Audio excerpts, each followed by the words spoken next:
Coba dibayangin satu momen yang paling kelam, sebuah penyaliban yang brutal di luar Yerusalem.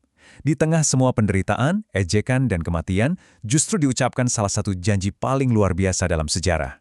Yuk kita telusuri bareng-bareng gimana harapan bisa muncul di tempat yang paling tidak memungkinkan sekalipun.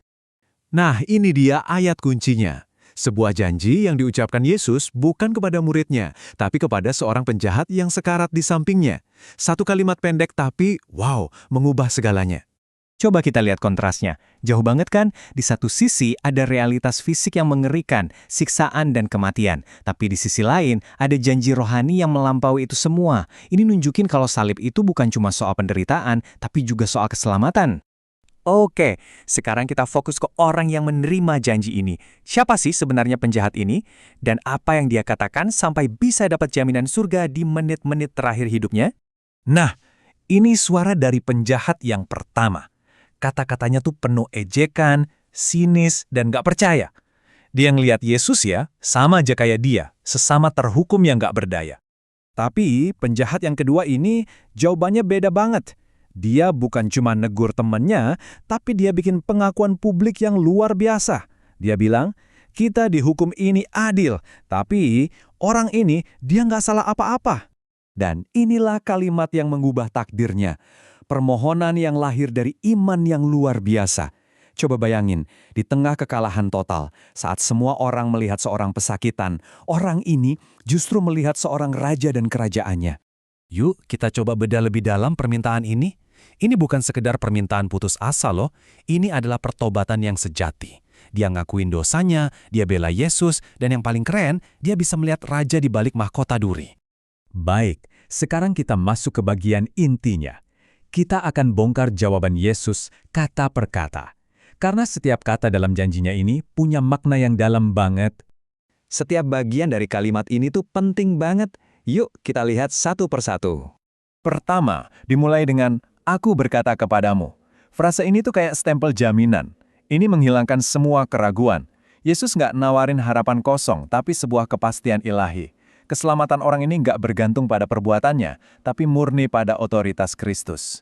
Terus ada kata hari ini. Ini penting banget. Keselamatannya itu instan. Penjahat itu nggak perlu nunggu ribuan tahun atau lewat masa penyucian dulu. Nggak. Begitu dia meninggal hari itu, saat itu juga dia akan bersama Yesus. Hidup kekal itu dimulai saat kita percaya. Nah, bagian ini nih yang paling menyentuh. Inti dari sorga itu bukan sekedar tempatnya, tapi dengan siapa kita di sana. Yesus nggak cuma bilang, kamu bakal masuk Firdaus. Dia bilang, kamu akan bersama-sama dengan aku.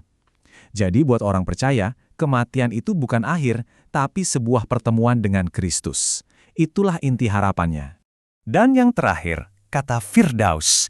Ini ngasih kita gambaran tentang taman yang indah, tempat yang damai, tempat persekutuan dengan Tuhan. Coba pikirin deh betapa luar biasanya ini. Seorang pria yang dihukum mati karena kejahatannya, karena anugerah tiba-tiba dikasih takdir baru di tempat yang paling indah. Jadi setelah kita bedah semua ini, apa sih pelajaran penting yang bisa kita petik dari interaksi luar biasa di atas Bukit Golgota ini? Setidaknya ada 3 kebenaran fundamental di sini. Pertama, keselamatan itu murni anugerah, bukan karena usaha kita. Penjahat itu nggak melakukan apa-apa selain percaya. Kedua, nggak ada kata terlambat. Pintu pertobatan itu selalu terbuka selama kita masih bernafas.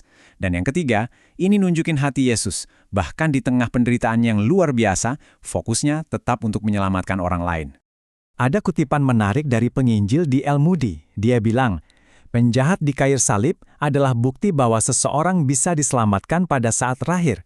Tetapi hanya satu yang diselamatkan dengan cara ini, agar tidak ada yang menunda-nunda.